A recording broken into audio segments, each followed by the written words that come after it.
Welcome to KrishVas kitchen. இன்னைக்கு நாம பார்க்க போற ரெசிபி வாழைப்பூ வடை.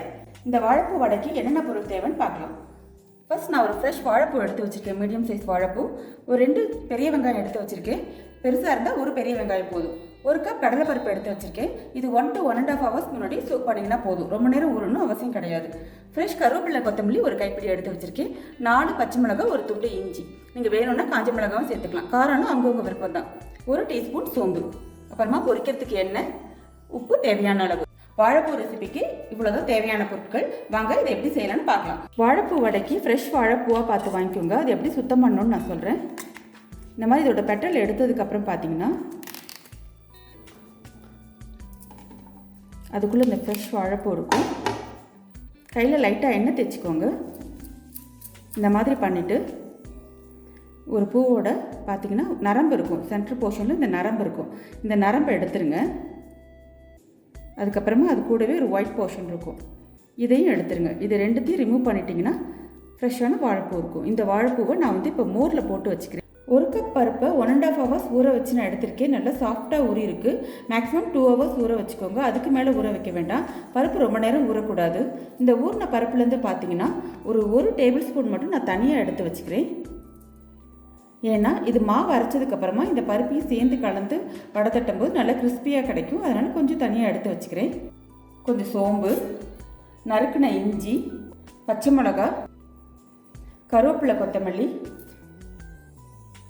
இது எல்லாத்தையும் சேர்த்து கொரகொரப்பாக 2 சுற்று சுற்றிட்டு இது கூட பருப்பையும் சேர்த்து கொரகொரப்பாக அரைச்சி எடுத்துக்கப்போ உங்களுக்கு வேணும்னா பருப்பை மட்டும் அரைச்சிட்டு அது கூட இது எல்லாத்தையுமே ஃப்ரெஷ்ஷாக கட் பண்ணியும் நீங்கள் சேர்த்துக்கலாம்.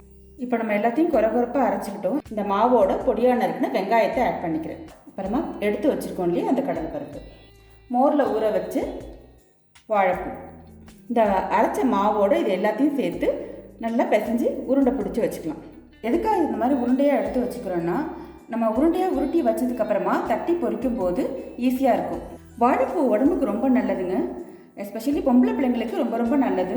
குழம்பாவோ கூட்டாவோ நம்ம பண்ணி கொடுக்குறத விட இந்த மாதிரி வடை ஃபார்மேட்டில் பண்ணி கொடுக்கும்போது பசங்க ரொம்ப விரும்பி சாப்பிடுவாங்க. டயட் கான்ஷியஸில் இருக்கிறவங்க ஆயில் வேண்டாம்னு நினச்சிங்கன்னா இந்த உருண்டையை அப்படியே இட்லி குக்கரில் வச்சு ஸ்டீம் பண்ணி கூட நீங்கள் எடுத்துக்கலாம். இப்போ எண்ணெய் காஞ்சிடுச்சு. உருட்டி வச்சுருக்க உருண்டையை தட்டி போட்டுக்கலாம்.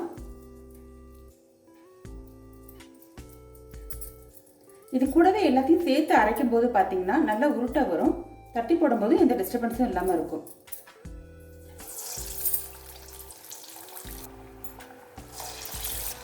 ஒரு 2 minutes அப்படியே விட்டுடுங்க. அதுக்கப்புறமா மெல்ல திருப்பி விடுங்க. இப்போ வடை நல்லா பொரிஞ்சிருச்சு. இந்த மாதிரி கோல்டன் ப்ரௌன் ஆனோன்னு எடுத்து வச்சுக்கலாம்.